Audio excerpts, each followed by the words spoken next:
Пробиотиците придобиват все по-голяма популярност заради благоприятното си въздействие върху здравето. Големите въпроси около тях обаче са свързани с това какво е действието им и дали винаги са полезни за нас. Наскоро ли открихме положителните ефекти на пробиотиците или те са известни от древни времена. Важно е да се каже, че правилно подбраните пробиотици имат благоприятно въздействие върху нашия организъм. Кои са медицинските специалисти, към които трябва да се обърнем, когато започваме техния прием? Дискусия за здраве започва.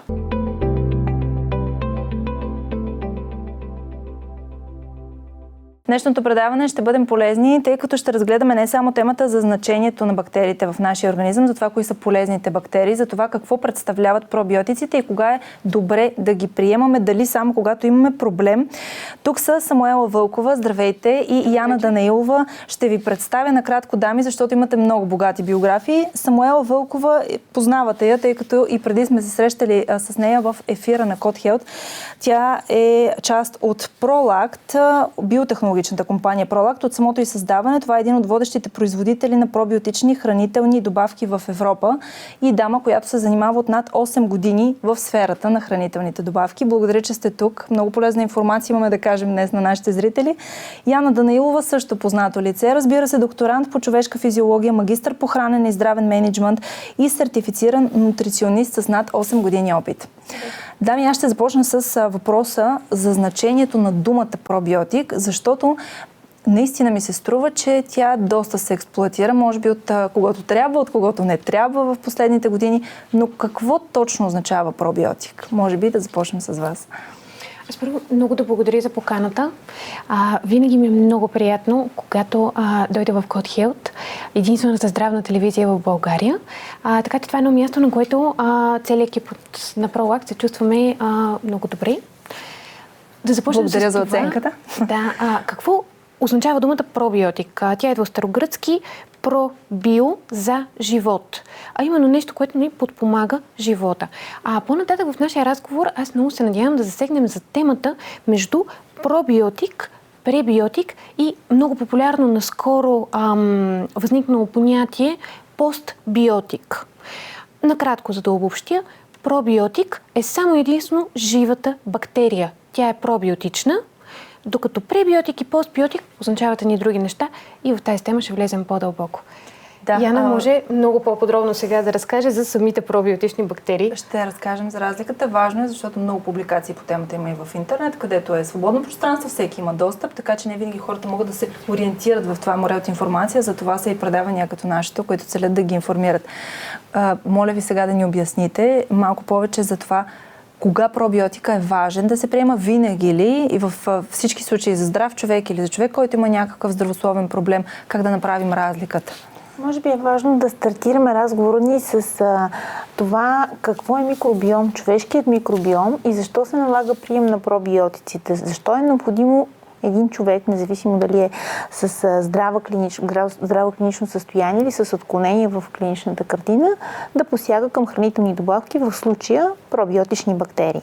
Микробиомът е това е цялото многообразие от микроорганизми, бактерии и всякакви гъбички, всякакви чудни живи същества, които населяват не само интестиналния ни тракт, но всяка една част от нашето тяло, всяка една лигавица, включително и по кожата.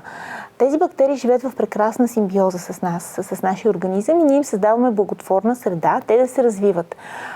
Бактериите от своя страна пък оказват доста благотворно влияние върху нашето тяло, като подпомагат доста функции. Имунната функция, метаболитната функция, храносмилателната функция, т.е. те подпомагат за абсорбцията и храносмилането на определени хранителни вещества, каквито, например, е целулозата. Човешкото тяло не синтезира ензима целулаза и т.е. ние не можем да разграждаме част от сложните въглехидрати, което се случва благодарение на именно добрите пробиотични бактерии. Също така, човешкия микробиом е свързан с психоемоционалния статус и психоемоционалното здраве. Една дисбиоза може да резултатира в именно смущение в настроенията, депресивни състояния, тъй като метаболитните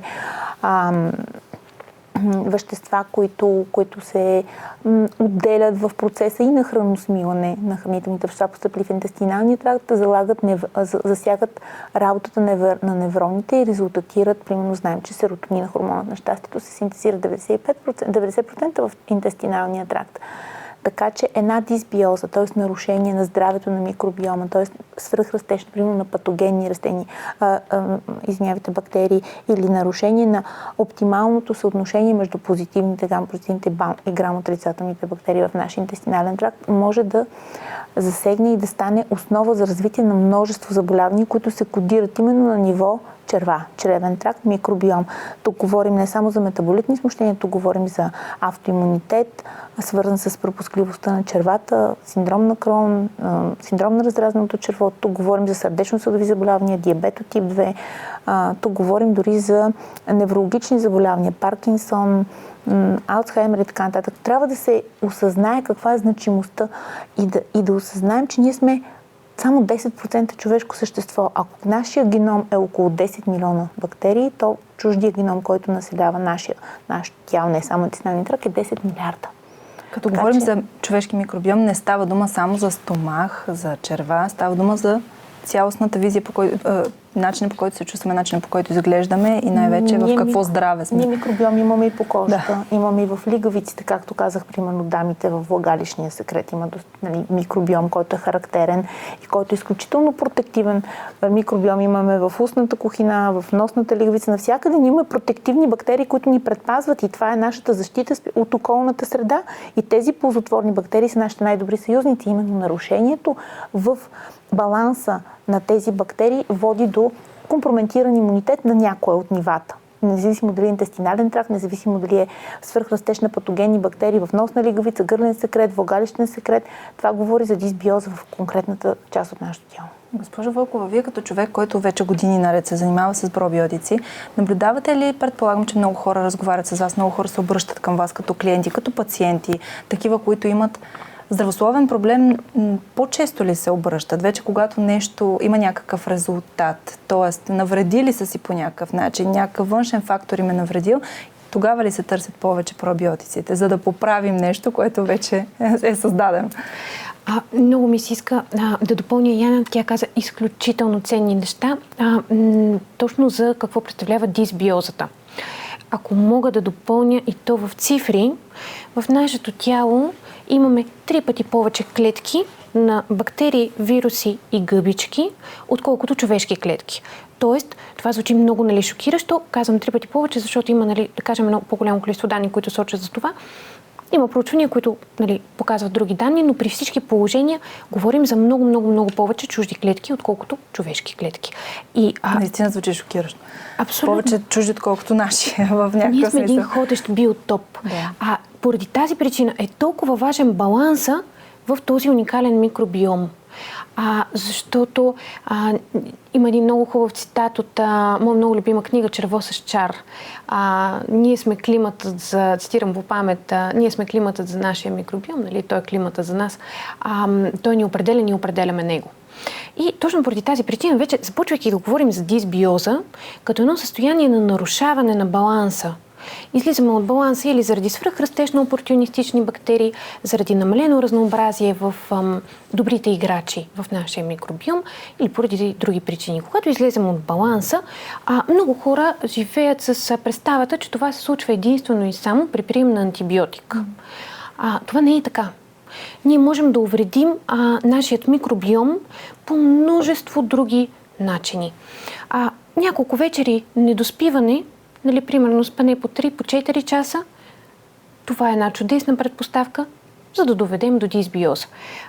Прием на лоши, неправилни храни, храни богати на много захар, преработени храни,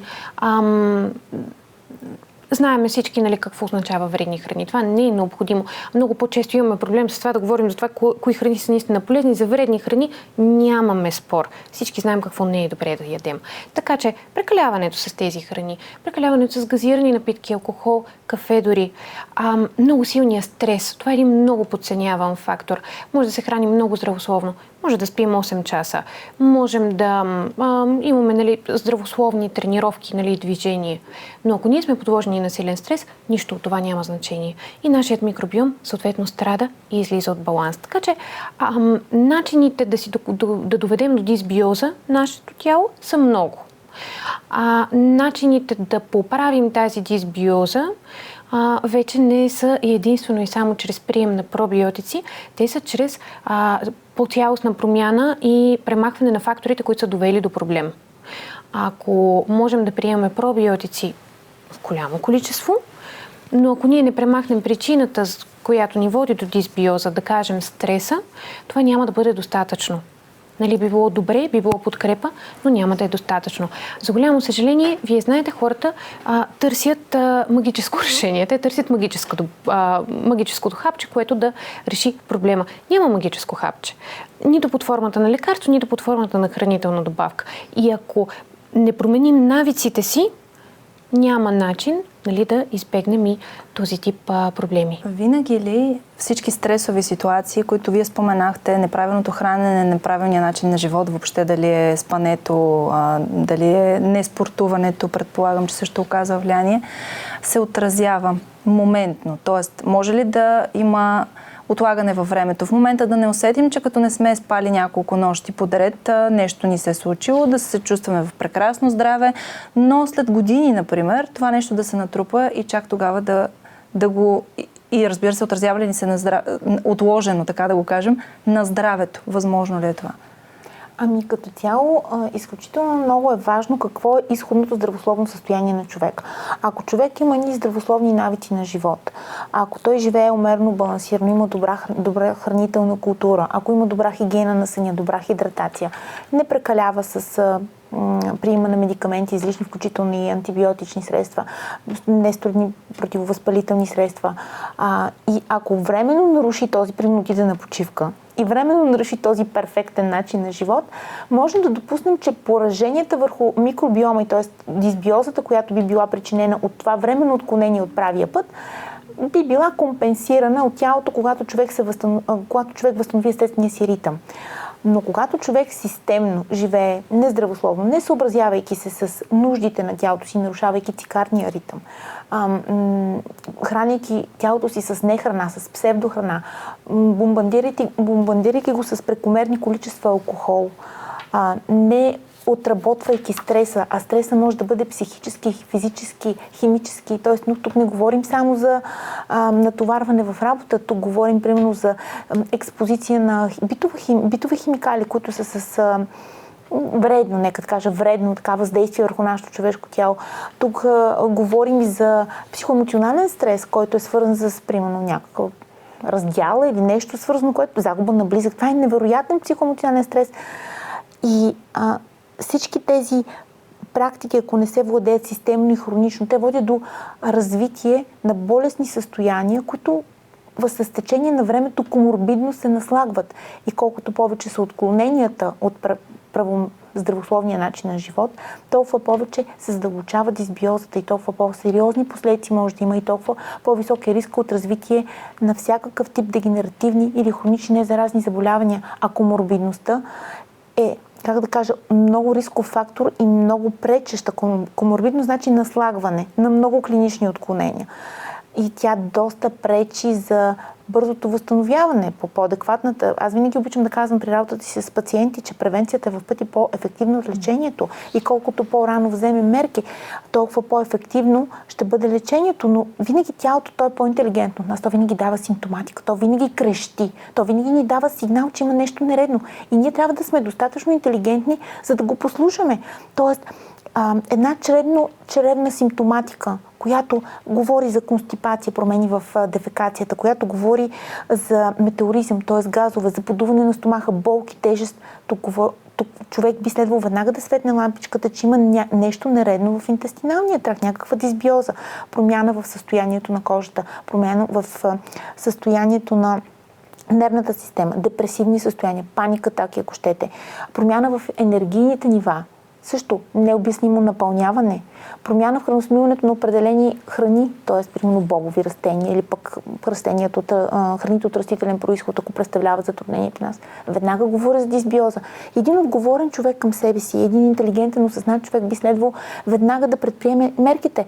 Както споменахме в сегашния ни разговор, да адресира първопричината, за да възстанови баланса, а не да разчита на вълшебното хапче. Да, вълшебното хапче ще помогне. Той е ценен съюзник в борбата, но отговорността на човека да промени житейските навици, довели до този дисбаланс, това е ключът към успеха в комплексния, интегрален, мултидисциплинарен, даже бих казала, подход за постигане на човешката хомеостаза, което значи относително равновесие или перфектно здраве. Винаги ли вълшебното хапче, за което говорим, може да се окаже пробиотика? За всеки ли пробиотика може да бъде полезен, ако, разбира се, тук вече ще поговорим и за това. Аз споменах и в увода с кого трябва да се консултираме, когато започнем прием на пробиотик и дали за всеки приема на пробиотик, в зависимост от това как е подбран той правилно, е полезен. Може ли да има и някакви странични ефекти? Или предозиране, например? Много дълъг въпрос. Започвам по точка 1. Всеки ли трябва да приема пробиотик? И започвайки, искам да уточня, че пробиотиците са храна. Пробиотиците, бидейки живи бактерии, могат да бъдат открити естествено в традиционното българско кисело мляко, в домашно ферментиралото кисело зеле, в нестерилизираните кисели краставички, в не толкова популярни храни по нашите географски ширини, като например камбуча и кимчи. Така че пробиотиците, те естествено се съдържат в много ферментирали храни и естествено трябва да бъдат набавяни дали чрез храна, дали чрез хранителни добавки. И когато някой ми зададе въпрос, добре, аз задължително ли трябва да приемам пробиотик? Отговорът е не знам. Аз не знам как се храни човека. Ако трябва да говоря за себе си, живейки в градска среда, аз нямам този достъп до ферментирали храни, до които са имали моите предци. Това исках да попитам с извинение за прекъсването, но въобще има ли в градска среда как да се храним по този начин, да живеем съвсем правилно, така че изобщо да нямаме нужда от някаква хранителна добавка, в случая пробиотик? Трудно. Много трудно. Много трудно. Голямо предизвикателство, изисква много голяма дисциплина и отдаденост. Аз мога да ви го кажа, нали, като професионалист в тази област, смисъл в изграждането на структурирани хранителни режими, обикновено целящи по-скоро лечение, отколкото превенция. Изисква се много голям ресурс и на време, и на усилия, и на средства дори. За да може, нали, да си осигурим необходимото, и тук говорим, нали, качествено хранене, дори не само ферментирали храни, ами по принцип качествено и разнообразно хранене. Не е невъзможно, много е трудно. Моят опит показва, че основно хора, които професионално се занимават, нали, с под една или друга форма здравни специалисти, нутриционисти, диетолози, лекари, това са хора, които много повече обръщат внимание и полагат усилия.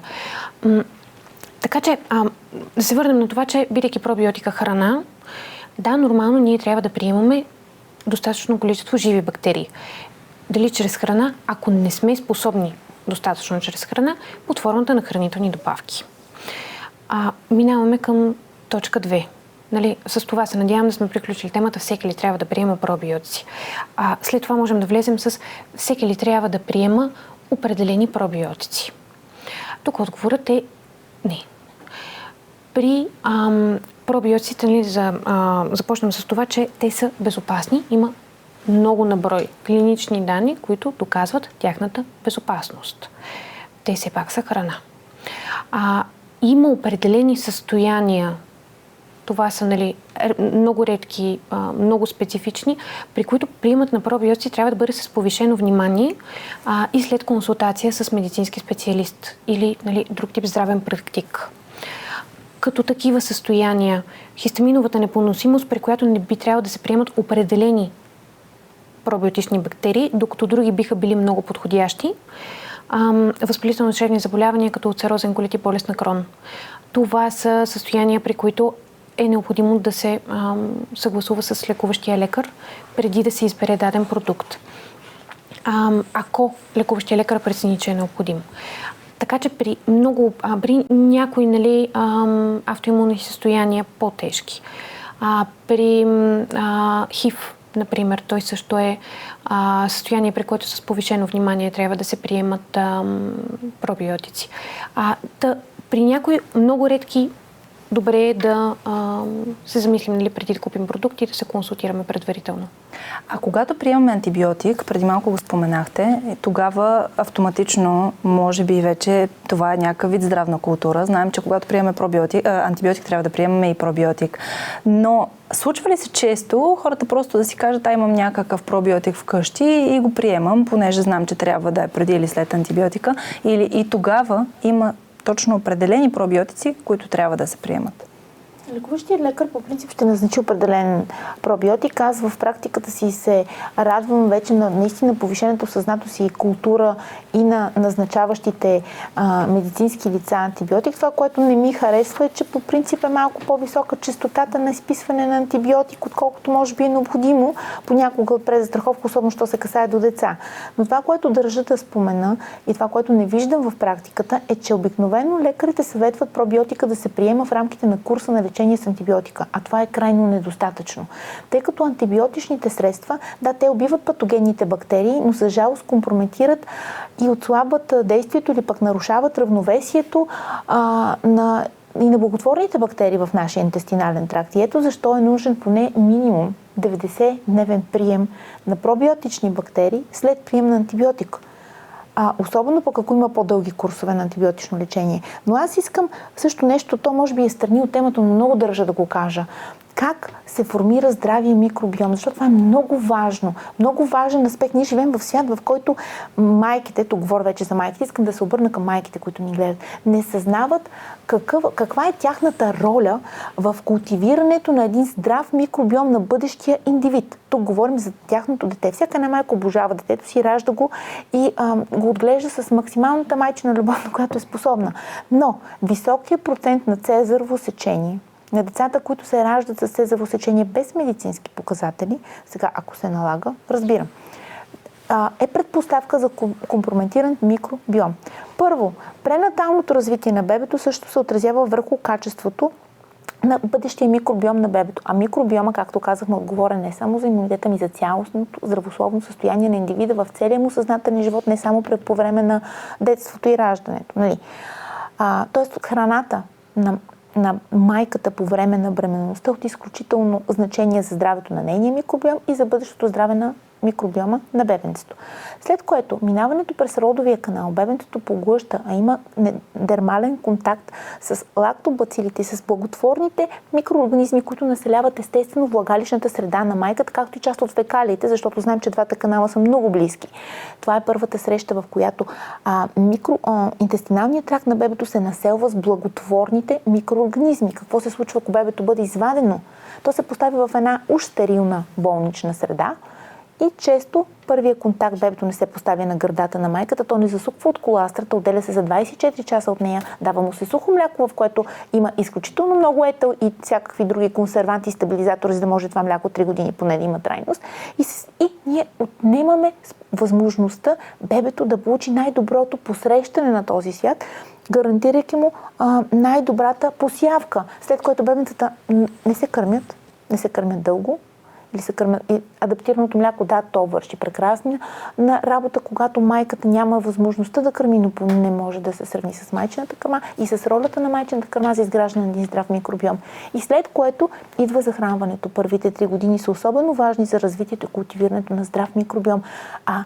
Ние, родителите, понякога в бързината си не отделяме значимостта на детското хранене и даваме в много ранна възраст недобри храни, полуфабрикати, защото нямаме време да готвим, менюто не е разнообразно, не присъстват, бих казал, няма превес на растителните храни, които са именно те са пребиотичната храна, която е благотворната храна от несмилаеми влакнини, която храни и създава благотворна среда за развитието и за цъфтежа и за живота на позитивните и благотворни за нашия интестинален тракт бактерии. Така че тези първи 3 години, ако се пропуснат от живота на бебето, ако ние не се храним добре по време на бременността, не родим детето си естествено, не го кърмим и след това не го захраним адекватно, щетите, които бихме нанесли на микробиома, може би никога няма да могат да се компрометират. Затова много от децата са с алергии, много от децата са с отслабен имунитет, много от децата, за жалост, развиват автоимунни заболявания, имат метаболитни смущения. Може би това е перфектният вариант, но вие, тъй като казахте по медицински причини, когато няма как да се роди детето по естествен начин, тогава има ли как в последствие това да се компенсира по някакъв Първо, майката може да приложи тази практика, която се практикува на Запад и в някои клиники в България. Микробиом Бърт се нарича. Поставя се марля във влагалището на майката. Разбира се, прави се изследване преди раждането, да се види, че няма някакви инфекции вагинални. Това е задължително и при нормалното раждане. Марлята, жената пренощува с марля във влагалищния си тракт преди самото цезарово сечение, след което, когато бебенцето се роди, акушер-гинеколог взима тази марля и отрива кожата на бебето и имитира до някаква степен естественото раждане. И бебето чрез дермална абсорбция поема от благотворните бактерии. След което бебето се поставя на гърдата на майката, задължително за да поема от коластрата, и на бебето не се дава сухо мляко, а се изцежат гърдите на майката, докато тя е в реанимация, и тази коластра, защото първите часове от живота на бебето и гърдите отделят само коластра, но тя е изключително богата на антитела и имуноглобулини. Така че ние до известна степен компенсираме. След това майката кърми, захранва чудесно и реално нямаме повод за притеснение. След това, обаче, когато говорим, защото вие знаете, предполагам, на децата, особено до 2-3 годишна възраст, е препоръчително да се дава пробиотик. Да. Всъщност, още от болницата се изписва с тази препоръка. Какво трябва да се знае тогава от родителите, когато говорим за пробиотик за най-малките? Има ли значение какъв е, какво трябва да съдържа? Нали, разбира се, няма да си говорим за конкретни марки, но какво трябва да се даде на тези деца, когато са най-малки, под формата на пробиотик? Ако аз мога да довърша това, което Яна каза за формирането на микробиома, само с една кратка вметка. Изключително важно е след това детето да бъде да тренира своята имунна система, излагайки се на различни влияния на бактерии. Тоест да си играе в пясъчник, да излиза с други деца, да бъде сред природата. Това, което наричаме изграждане на имунитет. Точно така. Да има домашен любимец, да се изцапа, точно да се изцапа. Има още една страхотна книга по темата, "Я ще мръсно" се казва, така че в нея се говори точно за това как липсата ни на съвременен досег с природата, с животни, с растения. Това е нещо, което компрометира много сериозно микробиома ни и оказва много голямо влияние. Тази стерилност, нали, до която стигаме, като... пак казвам, не е хубаво това да се приема за крайност. Нали.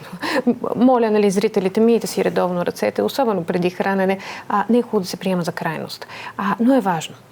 И после, минавайки към темата за избора на пробиотик, не само при децата. Аз идвам тук, нали, в качеството си на човек, който се занимава с производство на пробиотици. Това за мен е едно много важно уточнение. В Пролакт ние сме производители на пробиотици. И много човешки бих искала да обясня какво и как трябва да можем да гледаме като краен потребител, когато избираме пробиотик. Защото, да не се лъжем, пазар е пренаситен с най-различни продукти в сектор пробиотици, изобилства от най-различни реклами, в които има ни маркетингови фрази, и потребителят много трудно се ориентира. Да, така е, особено в интернет, където е море от информация. Как да ви кажа, не само в интернет, аз рядко гледам телевизия, но когато ми има удобен случай, винаги следя рекламните блокове. Броила съм в един рекламен блок, поне половината от рекламите засягат пробиотици, нали, по-рядко и други хранителни добавки. Тоест, това са едни от най-рекламираните хранителни добавки на пазара. И за какво всъщност трябва да гледа един потребител? Първото и най-важно нещо, за което потребителите трябва да се информират, е каква е технологията, по която е произведен пробиотик. Съжалявам, може да звучи трудно, но ще се опитам да го обобщя в няколко прости стъпки. Първата генерация пробиотици представляват така наречената стартерна култура. А именно, това е закваска. Едно огромно количество бактерии, примерно сашетирани или сложени в капсула, нали, в капсулна форма. Тези бактерии най-често, нали, производителите упоменават, моля, съхранявайте в хладилник. Само че удобно пропуска да кажа, че този хладилник не трябва да е хладилник, а фризер. и че трябва да бъде на минус 18 градуса. Защото оцеляването на пробиотичните щамове, ако не са защитени по някакъв начин, чрез технологии, които сега ще обясня, извън минус 18 градуса, то не се случва. Нали, те не оцеляват. И ако си купите пробиотик, на който пише съхранявайте в хладилник, важно е да се знае, че най-вероятно той не е бил съхраняван правилно до достигане до обекта, от който е купен, нито вие го съхранявате, докато си го занесете вкъщи, особено вкъщи, т.е. в него не може да очаквате да има това количество живи пробиотични бактерии. Трябва да знаем как да го съхраняваме вкъщи. Това означава ли, че пробиотиците, на които пише, трябва също и ние да си ги държим вкъщи? Да, означава, че... Ама трябва да проверим дали до този момент се случи. До този момент най-вероятно не е държан в фризер. Така, минаваме към второто поколение пробиотици. Станаха много популярни, мисля, че преди 10 години и всички реклами, нали, тогава вече навлизайки малко повече културата с това какво е пробиотик, така наречените симбиотици. Симбиотици е маркетингово наименование. То няма наука за това нещо.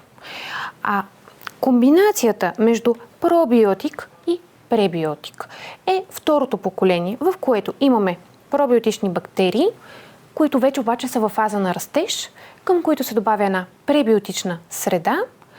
После отново се слагат в капсули, в сашета и така нататък. И сега тук това ще прозвучи изключително грубо, но няма по-деликатен начин, по който да го кажа. 1 кг пробиотичен субстрат, в зависимост от бактериите, които има в него, технологията на и така нататък, струва между 250 и 500 евро на килограм. Разбирате каква е цената. 1 кг пребиотик, бил той инолин, декстроза, малтодекстрин, сукаралоза и така прочие, струва 7-10 лева на килограм. И какво всъщност правят производителите, които по този начин произвеждат пробиотици? Взимат пробиотичния субстрат, разреждат го в много голямо количество с евтината пребиотична добавка и после го продават на пазара. Това нещо първо не води до добра преживяемост на бактериите, второ не носи здравни ползи и трето, при някои хора при определени състояния този тип пребиотични фибри биха могли да доведат до неприятни стомашно-чревни симптоми. Добре, но информация, която, например, аз подготвяйки се за предаването, чета свободна информация в интернет, че пребиотика е храна на пробиотика. Това вярно ли е? Да. Това е абсолютно вярно. Пребиотика по своята същност представлява устойчиви фибри, вид въглехидрати, които нашето тяло не може да разгради, но пък биват разграждани от пробиотичните бактерии в дебелото черво, където в процеса на тяхното разграждане се отделят различни постбиотици. Нали, това вече вкарваме нов термин.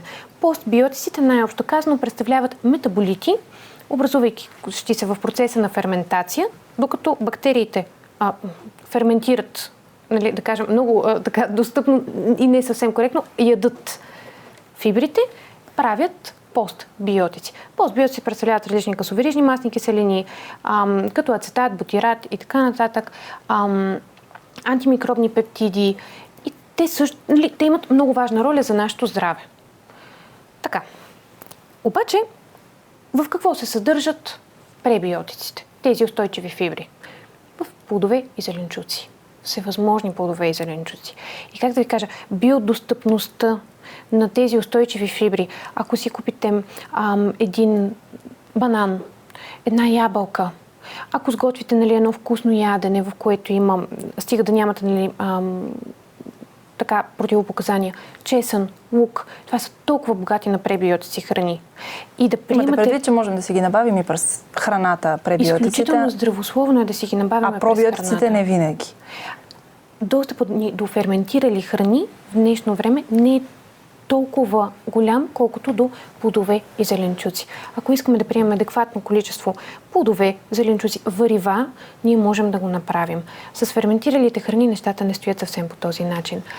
Но ако можем да се върнем, нали, на генерациите. Да, на генерациите, защото ми е интересно до коя генерация сме в момента, понеже започнахте от първа, втора, сега до коя генерация пробиотици е актуална в момента. За втора да обобщим, пребиотиците могат да бъдат нормално приемани през храната, докато така наречените пребиотици, които се добавят към различните пробиотични продукти, при хора, които имат, да кажем, IBS, синдром на разразаното черво, при хора нали, с друг тип проблеми, те биха могли да причинят неприятни стомашно-чревни симптоми.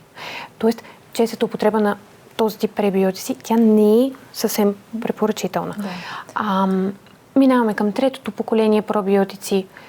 То представлява горе-долу същото нещо като второто поколение, само че субстрата пробиотик плюс, да кажем, евентуално пребиотик, се поставя в специална външна защитна капсула с удължено освобождаване. Правя голямото уточнение, че говорим за външна защитна капсула. Наричаме ги капсули с удължено освобождаване, DR капсули. Стигаме вече до четвъртото поколение пробиотици. В четвъртото поколение пробиотици настъпва истинска революция в сферата на биотехнологиите, касащи пробиотици. Защото започва да се практикува технологията за микроенкапсулация. Какво представлява тази технология? Самата пробиотична бактерия бива обвивана, защитавана с различни вещества. Протеинови обвивки, често с колагенови протектори, технологията за липозомиране, когато бактерията се защитава с мъзнини. По различен начин бактерията бива защитавана. Което означава, че вероятно има и по-голяма трайност. Което означава, че не просто има по-голяма трайност на стайна температура, нали, при температура pH нормални. Означава, че пробиотичната бактерия може да премине през стомашната бариера, през ниското pH на стомаха, защото дори един пробиотик да има добро оцеляване на стайна температура, ако не е защитена бактерията, тя има, няма добро оцеляване, когато преминава през стомашната киселина. А нашата цел е пробиотичната бактерия да достигне до дебелото черво, където да ферментира фибрите, всичко, което си говорихме до сега. И заключвам накрая, защото Яна пък много подробно може да обясни за устойчивост на бактериите през стомаха, пред стомашната бариера. Аз да заключа с това какво представлява, какво правим всъщност в ProAct като пето поколение, последно поколение пробиотици. И как всъщност, когато потребителите чуят, защото на мен ми прави впечатление изведнъж много голямо количество и търговци, и производители на пробиотици, как последно поколение пробиотик. И добре, много хубаво звучи, обаче за това би трябвало да стои наука. Какво всъщност е тази технология? Ние сме кръстили Next Gen микроенкапсулация. Обвиваме бактерията както с защитата от протеини, така и с хранителна среда от мукополизахарид. И така всъщност самата бактерия е в микроенкапсулация, защитна капсула, която гарантира нейната преживяемост. Хем, че отвън нищо няма да й навреди, нито ниското pH на стомаха, нито високата температура, примерно в стаята. Хем, тя ще си има хранителна среда. Той, съжалявам, няма да умре от глад. Ще премине, ще достигне до дебелото черво и там ще ни донесе здравни ползи. Така че, за да обобщя дългото нещо, което казах току-що, когато избираме пробиотик, важно е да търсим микроенкапсулирани пробиотици. Последно поколение. Последно поколение, да. И да проверим дали производителя наистина работи по тази технология, а не просто да му е прозвучало добре и да го решил да го напише някъде, защото нямаме и регулация за това. Това е хубав отговор наистина на въпроса ми, как трябва да подбираме пробиотиците за нас. И всъщност, да, може би е хубаво да се каже, че трябва да се проучва и производителя на пробиотици. Госпожо Данилова, от всичко, което чухме, устойчивост на бактериите чух, вие имате експертиза и в тази тема. Какво означава всъщност устойчивост на бактериите? На какво те трябва да бъдат устойчиви, за да могат по правилен начин ние по правилен начин да реагираме на тях и те по правилен начин да донесат ползи на нашия организъм? Ползите, които носят бактериите на нашия организъм, могат да се, да се реализират в колон, в дебелото черво. Но тази капсула, или микрокапсула на бактерия, която ние ще погълнем, има много дълъг път преди да стигне там. В устната кухина се среща с всякакви липази, амилази, храносмилателни ензими и други защитни секрети, които реално тялото ни синтезира с оглед това, че устната кухина е първата бариера, в която тялото ни се среща с ползотворни, но и с патогенни бактерии. Тоест, микрокапсулата или това, което поглъщаме, благотворната бактерия, независимо по коя технология е произведена, трябва да премине да устои. След това тя минава през стомаха. Стомаха е с много ниска киселинност. Там се синтезира солна киселина, чиято основна задача е именно да унищожи всякакви патогени. Имайте предвид, че интестиналният тракт е единственото място в човешкото тяло, където имаме толерантност към чуж белтък. Тоест, ако ние инжектираме белтък в кръвопоток си, ще доведе до трагични резултати. Но в нашата храносмилателна система непрекъснато постъпва ДНК, чуждо ДНК. От растителен, от животински произход, включително и на микроорганизми, които поглъщаме замърсеност, знаем и дори инфекции, бактерии и така нататък. Ролята на стомаха до голяма степен, освен да превърне храната в химус и да опосредства храносмилането, освен да стартира процеса на храносмилане на белтъчините, благодарение на храносмилателния ензим пепсин, който е единственият храносмилателен ензим, който се синтезира в нашия стомах, е именно да унищожи, защита. И тази бактерия, ползотворната, която ние погълнахме с нашия пробиотик, трябва да устои. След което храната преминава през сфинктер, минава към 12-пръстника, където панкреаса, който е основен храносмилателен орган на човешкото тяло, синтезира своите храносмилателни ензими, които продължават същественото храносмилане на въглехидрати, на липиди, т.е. на мъзнини и на белтъци. И отново нашата капсула трябва да устои. Имайте предвид, че дължината на нашите тънки черва е около 9 метра. Да. Минава и хайде стигна най-накрая на колона. Тоест, тялото ни има доста препятствия, които поставя пред тази бактерия, която трябва да устои, да оцелее, за да може в колона тя да окаже своя благотворен ефект, да бъде жива и да започне да метаболизира хранителните вещества, пребиотичните хранителни вещества, за да може пък да синтезира благотворните метаболити, които имат протективен и оздравителен ефект. И нещо, което пропуснахме, защото вие казахте, при прием на пробиотик поне 90 дни е хубаво да се приема след приключване на пробиотика. А ако сме здрави, на антибиотика. Да. А ако сме здрави, колко време да приемаме този пробиотик, за да се стигне до този ползотворен резултат, за който вие говорите, когато се преминат всички бариери, които организма ни поставя? Както казахме, пробиотикът е храна. Няма проблем, ако ние нямаме адекватната хранителна култура и най-вече адекватната диета, ние да приемаме с висока честота, ако трябва и постоянно, пробиотици, ако ние се храним с високо индустриализирана храна, т.е. стандартната западноевропейска или американска диета, в която няма превес на растителните храни и няма превес на простите храни, не минали индустриална преработка. Т.е. колкото е по-висока степента на индустриална преработка на храната, толкова по-ниска нейната хранителна стойност, хранителна плътност и толкова по-ниско нивото на пребиотични храни в нея, които могат да подпомогнат растежа и на пробиотичните бактерии, в смисъл на добрите благотворни бактерии в нашия интестинален тракт. Имайте предвид, че фибри, тези несмилами влакнини, които служат за храна, добра храна, не фигурират, не съществуват, не съдържат в месото, в млечните продукти. А това е огромен процент от диетата на съвременния човек. Ето защо аз давам съвет и в моята кухня много лесно аз ферментирам храна постоянно. Даже давам на 2-годишната си дъщеря и тя я обожава. Прави се изключително лесно. Но хората нямат тази култура. И когато в ежедневието ни не присъстват тези пробиотични храни под формата на заквасени млека, кефир, камбуча, кимчи, темпе, ако щете, всякакви вид туршии, тогава е добре да приемаме пробиотика като храна. И особено ако имаме някаква клинична картина, т.е. ако имаме проблеми в интестиналния тракт, с изключение състоянията, които обсъдихме след консултация с лекар. Но много често, примерно, аз много работя с автоимунни заболявания, които са свързани с пропускливост на червата. И това е предпоставката ендотоксините да преминат в кръвопотока и да провокират автоагресията на тялото, синтеза на антитела. Тоест, когато, примерно, работим с автоимунитет, е добре да заздравим чревната лигавица и да възстановим непропускливостта. Тоест, това ще ни гарантира ремисия на автоимунния процес. Когато говорим за всякакви хормонални смущения, отново е нужна здравословна чревна флора. Тоест, здравето на червата е в основата на здравето на целия организъм и всяка една отклонение, всяко едно дисбиоза, всяко едно нарушение резултатира в различно заболяване. Така че бих казала, просто ако не успяваме да приемаме тази храна като храна, пробиотичната храна, то може би е разумно да я приемаме. Няма ограничение в времето, което можем да приемем пробиотик. А може ли, последен въпрос, защото имаме минутка, да предозираме приема на пробиотици? Тоест да приемем по-голямо количество, например, за деня или за седмицата или за месеца, отколкото е препоръчително за нас? Аз бих посъветвала всеки да гледа указанията, които са посочени на опаковката, нали, в крайна сметка.